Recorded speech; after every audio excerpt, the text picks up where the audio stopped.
let's take a closer look at discipline, at the 3 steps to becoming disciplined. First, true discipline is not the easiest option. Most people would rather sleep until 10 o'clock than get up at 6. It's easier to go to bed late, sleep late, show up late, leave early. It's easier not to read. It's easier to turn on the television than to open a book. It's easier to do just enough than to do it all. Waiting is always easier than acting. Trying is always easier than doing. Imagine what life would be like if we didn't have to make our bed in the morning, or keep our garage clean, or pay our taxes, or show up for work tomorrow. Wouldn't it be fascinating if we didn't have to do these things? Wouldn't it be fascinating? What do you suppose would become of us? You're right. Not much. For whatever the reason, the system we live in and contribute to is designed to make the easiest things in life the most unprofitable. Profitable seems to be the most difficult. Our world is and always will be a constant battle between the life of ease and its momentary rewards and a life of discipline and its far more significant rewards. Each has its own price. The price of discipline or the price of regret. We will pay one or the other. What we wish we had done is the voice of regret, speaking in a sorrowful tone at a time when there is no going back. This is regret. No second chance. No, what would I do differently? Choose one or the other, but both will have their price, the price of discipline or the price of regret. One costs pennies, the other a fortune.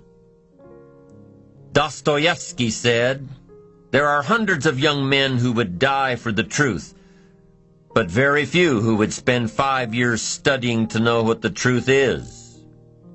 Dying for the truth is much more dramatic than the discipline of studying it one little piece at a time, one day at a time, 1 month at a time.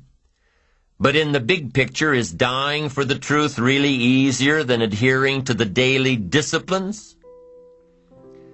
The first lesson of discipline is that it isn't the easiest option. The second lesson of discipline is that it's a full-time activity. And we've said that the best form of discipline is consistent self-discipline. You see, the discipline that it takes to make your bed every day is the same discipline necessary for success in the world of business. The discipline to organize your garage is the same discipline to organize your business. All disciplines carry through to affect all parts of our lives. If we're disciplined in just one area and lazy in another, guess what? Pretty soon the lazy side will creep in and destroy the disciplined side. The bad habits in one area of our life will eventually destroy our self-discipline in the areas we've been working on. Consistency cannot be inconsistent. Discipline is the mind being trained to control our lives. Discipline is a set of standards which we've selected as a personal code of conduct. Discipline is imposing on ourselves the requirements for honoring these standards. Once we've adopted these standards of behavior and conduct, we're committed to honor them.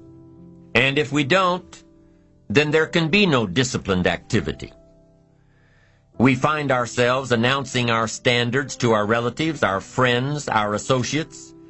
We shout our beliefs and condemn those who believe any differently, but then we don't walk the talk. We end up acting in a way far different from the beliefs we've shouted. We tell our kids that the TV is rotting their minds, yet we spend our evenings in front of it. We tell our employees that they must take advantage of every minute of the working day, yet we spend 3 hours at lunch. Do as I say, not as I do. This is inconsistent. This leads to a loss of credibility among those who watch us. And more importantly, this leads to a loss of credibility within ourselves. The only thing worse than one who is inconsistent in applying their self-imposed disciplines is one who has never considered the need or the value of discipline at all. These people seem to wander aimlessly, changing procedures, changing standards, changing loyalties, and shifting frequently from one commitment to another, leaving behind a trail of broken friendships, unfinished projects, and unfulfilled promises, all because of a discipline that was either non-existent or imposed so infrequently that it was ineffective. Here's the third step to becoming consistently self-disciplined. Number one is realizing that discipline isn't the easiest option. Number two, discipline is a full-time activity, day by day, every day. And the third step to becoming self-disciplined is really a philosophy that holds one of life's unique promises. Number three simply says, for every disciplined effort, there is a multiple reward.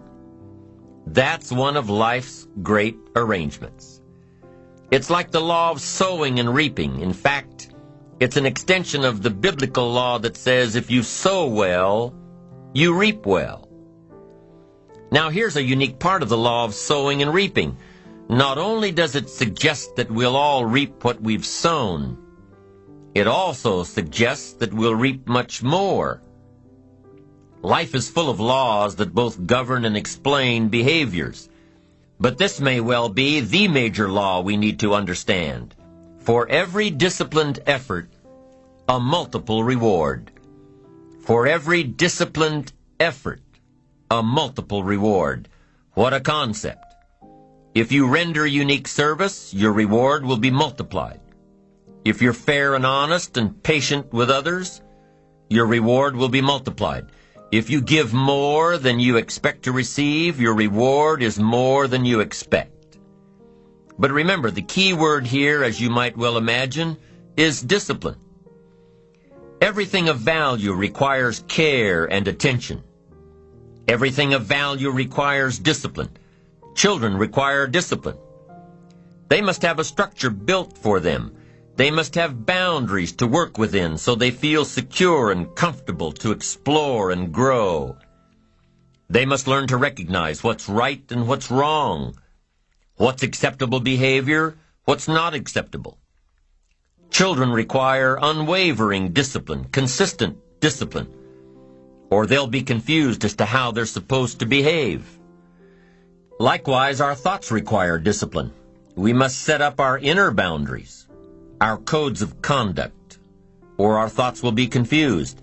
And with confused thoughts, we'll end up being confused, hopelessly lost in the maze of life. And confused thoughts produce confused results. Look around you at this very moment in time. What might you be doing that needs attention? Perhaps you're listening to this program as you drive along in traffic, blowing your horn at someone ahead of you who isn't driving at the speed you'd like to.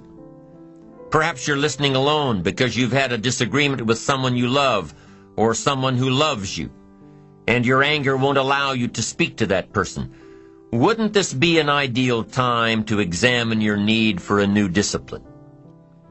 Perhaps you're on the brink of giving up or starting over or starting out, and the only missing ingredient to your incredible success story in the future is a new and self-imposed discipline that will make you stay longer and try harder and work more intensely than you ever thought you possibly could. The most valuable form of discipline is the one that you impose on yourself.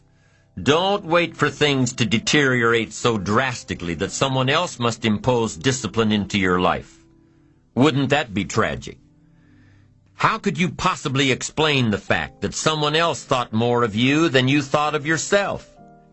That they forced you to get up early and get out into the marketplace when you would have been content to let success go to someone else who cared more about themselves. Your life, my life, the life of each one of us is going to serve as either a warning or an example. A warning of the consequences of neglect, self-pity, lack of direction and ambition, or an example of talent put to use.